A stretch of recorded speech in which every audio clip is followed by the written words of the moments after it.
দিনমজুর ইউনুস আলী ও মঞ্জু আরা খাতুন দম্পতির ভাঙা ঘরে চাঁদের আলো হয়ে আসেন সন্তান মুনজিল হোসেন রনি।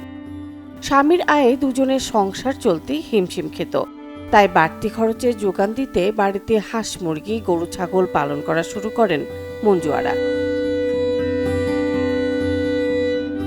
কখনো ডিম দুধ বিক্রি করে, কখনো বা ধার দেনা করে মুনজিলের লেখাপড়ার খরচ চালিয়ে নিয়েছেন তিনি।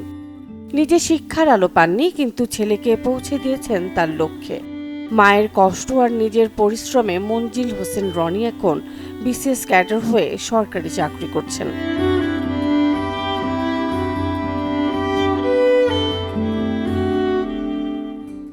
শুধু ডিম দুধ বিক্রি নয়, ছেলের লেখাপড়ার খরচের যোগান দিতে অন্যের বাড়িতে লিচু ভাঙার কাজও করেছেন। আজ ছেলের সাফল্যে মঞ্জু আরার মলিন মুখে ফুটেছে স্বস্তির হাসি। ছেলের বাপ এখনো মানুষের বাড়ি কাম করে, বাড়িতেও করে। আমি ধরেন অশিক্ষিত, আমার ছেলের বাপও অশিক্ষিত। আমি নাম টাম লিখতে পারি, আমার ছেলের বাপ তা পারে না। আমার আশা আছিল যে আমার ছাল পালে আমি যত কষ্টই হোক আমি লেখাপড়া শেখাবো।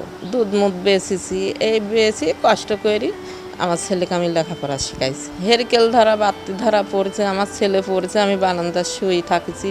মায়ের জীবন সংগ্রাম আর ভালোবাসায় ছেলে মঞ্জিল রাজশাহী বিশ্ববিদ্যালয় থেকে লেখাপড়া শেষ করেন।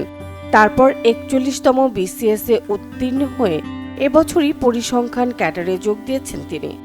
মায়ের সেই সব কষ্টের দিনগুলোর কথা মনে পড়লে এখনো বাকরুদ্ধ হয়ে যান, ভাবেন মা না থাকলে কিভাবে এত দূর আসতাম। মা দেখা যেত ডিম বিক্রি করা বা হচ্ছে দুধ রোজ দেওয়া, এভাবে দিয়ে কিছু টাকা সেভিং করতো। সেখান থেকে আমাকে হয়তো মাসে সপ্তাহে 200 টাকা 500 টাকা এভাবে পাঠাতো। এভাবে আর কি লেখাপড়াটা চলে।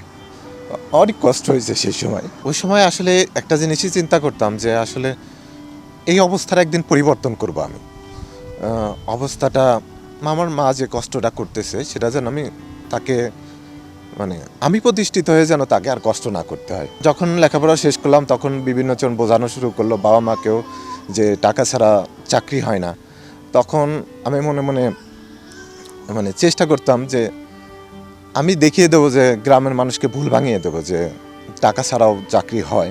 তখন হয়তো কেউ বললে মুখের উপর বলতে পারতাম না, কিন্তু মনে মনে প্রতিজ্ঞা ছিল যে এটা করে দেখাবো। সেই হিসাবে আমি মোটামুটি এখন পর্যন্ত সব মিলে 5টা চাকরি পেয়েছি।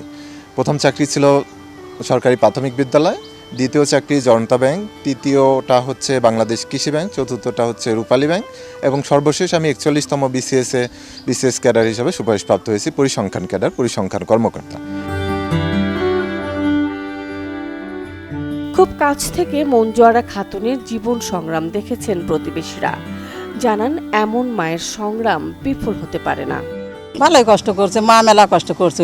লেখাপড়া শিখালে কত গাইল বাড়ছে, মারা ধরা সব কিছু করি তা লেখাপড়া শিখেছে।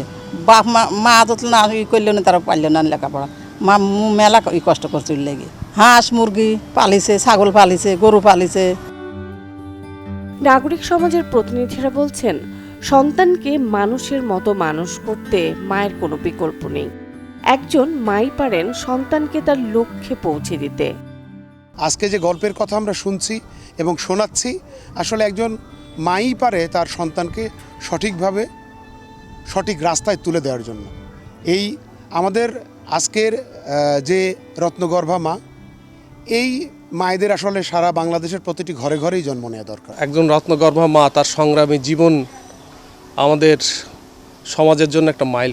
যে এখন যে আমাদের সামাজিক এবং নৈতিক অবক্ষয়ের যে যুগ চলছে, সেই যুগে একজন সংগ্রামী মা তার সর্বোচ্চটুকুন দিয়ে একটা ছেলেকে বিসিএস ক্যাডার করে তুলতে পারে, তার জ্বলন্ত উদাহরণ হচ্ছে মঞ্জিল।